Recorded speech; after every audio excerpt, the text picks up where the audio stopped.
Oke, bismillahirrahmanirrahim. Assalamualaikum warahmatullahi wabarakatuh.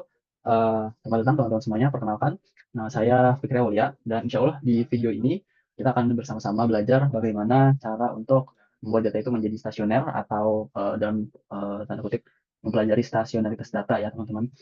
Dalam hal ini kita akan menggunakan aplikasi Stata ya. Jadi bagi teman-teman yang ingin melakukan penelitian mungkin tidak asing dengan aplikasi ini ya. Dan sebelum kita mulai belajar bagaimana cara kita membuat data itu menjadi stasioner, kita mungkin perlu tahu sedikit basic tentang stasionaritas data tersebut. Mulai dari sebenarnya apa sih stasionaritas data itu, teman-teman? Jadi stasionaritas data itu adalah kondisi di mana karakteristik data itu seperti rata-rata, variance atau korelasi itu tidak berubah seiring berjalannya waktu gitu. Jadi sebuah data itu dikatakan stasioner jika tidak memiliki tren ataupun pola musiman yang jelas. Jadi tidak ada tren ataupun pola yang bisa dibaca gitu, teman-teman. Dan kenapa kita harus memperhatikan stasionaritas data? Jadi ketika kita ingin mengolah data tersebut, mungkin menggunakan metode ARIMA, teman-teman, itu tidak akan berjalan dengan baik jika datanya itu tidak stasioner. Kenapa? Karena data yang tidak stasioner itu nanti akan menyebabkan hasil prediksi itu menjadi tidak akurat dan juga menyesatkan seperti itu, teman-teman. Dan siapa sih yang menggunakan stasionaritas data ini? Bisa saja peneliti statistik, mungkin ekonometrika, ataupun analis keuangan, ataupun bisa dalam model forecasting ya, dalam forecasting bisnis ataupun cuaca seperti itu. Kemudian kapan kita memeriksa si stasionaritas data ini?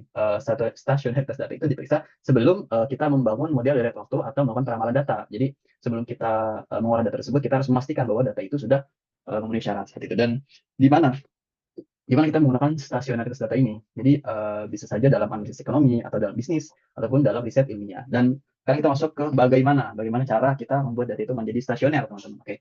Jadi kali ini kita akan menggunakan aplikasi Stata ya, teman-teman. Dan sebelum itu yang perlu banget diperhatikan adalah teman-teman harus punya datanya terlebih dahulu. Udah jelas ya. Jadi mungkin for example kita ambil data dari BPS, teman-teman. Dan di sini kita langsung saja eh, membuka datanya.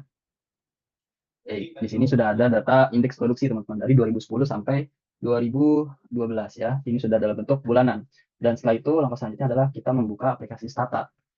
Stata, oke. Baik, kemudian kita langsung masuk ke data editor. Oke. Kita langsung copy paste data yang ini ya, teman-teman, dari awal sampai akhir. Cukup datanya saja. Mungkin dari awal juga bisa. Jadi kita akan copy paste datanya ke data editor. Dari data editor. Oke. Paste. Jadi kita akan jadikan variable name ya. Mungkin indeks produksi kepanjangan kita singkat jadi I produksi aja. Oke. Enter. Oke, kita udah masuk ke indeks produksi. Nah, gimana sisanya? Sisanya yang periode ini kita harus generate, teman-teman. Karena ketika di import paste dia akan error karena terbaca sebagai data string. Jadi kita mulai dengan generate dulu. Jadi kita generate. Kita sebut aja periode ya, periode teman-teman sebagai TM atau time ya. Dalam kurung. Nah, kita mulai datanya dari tahun berapa? Di sini kita mulai dari 2010 M1. Jadi kita di sini 2010 M1 dalam kurung plus underscore n minus 1. Oke. Nah, kita sudah menggunakan periode, jadi kita lihat di data editornya. Nah, sudah ada ya periode di situ. Nah, sekarang kita sesuaikan formatnya. Jadi kita format, sorry, periode persen TM. Nah, jadi formatnya sudah berubah. Nah, ini sesuai ya, 2010 M1 sampai akhir. Oke, kita langsung saja coding lagi. TS set periode.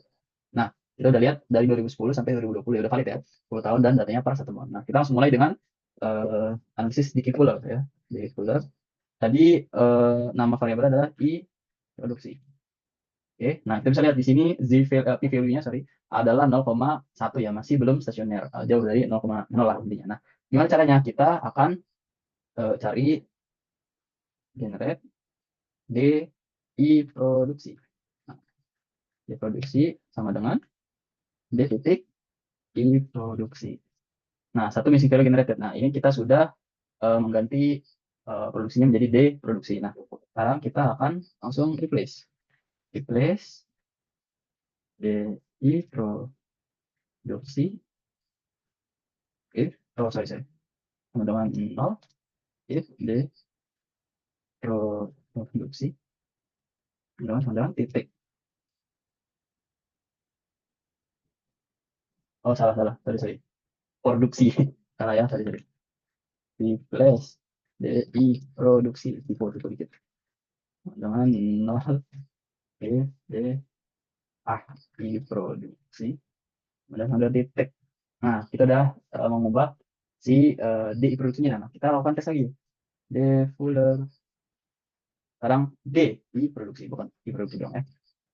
Oke, kita bisa lihat di sini P value sudah menjadi 0,00. Nah, itu menggunakan yang formal ya, teman-teman. Formal menggunakan analisis D Fuller, D Fuller. Nah, sekarang kita non formal. Kita bisa membuka statistik time series, sorry, grafik, eh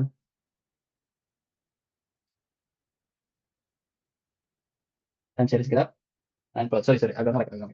Jadi kita akan membuat time plots-nya dari sini. Nah, kita langsung ke create new variable. Kita pilih DI produksi ya tadi, indeks produksi, accept. Oke. Nah, sebentar sedang diproduksi. Nah, kita akan lihat ini ada grafiknya ya. Di sini 0 dan mungkin di sini awalnya stabil dan akhirnya mulai di 2018 ini mulai agak ini ya, agak melonjak gitu. Jadi kita bisa lihat yang mana apa namanya titik-titik yang mendekati 0 ini. Begitu. Nah, ini adalah grafiknya dan satu lagi kita bisa eh, membuat koreogram, teman-teman. Koreogram dari eh, ini ya, time series graph, koreogram sama saja. Nah, kita lagi pilih variabel yang diproduksi, oke.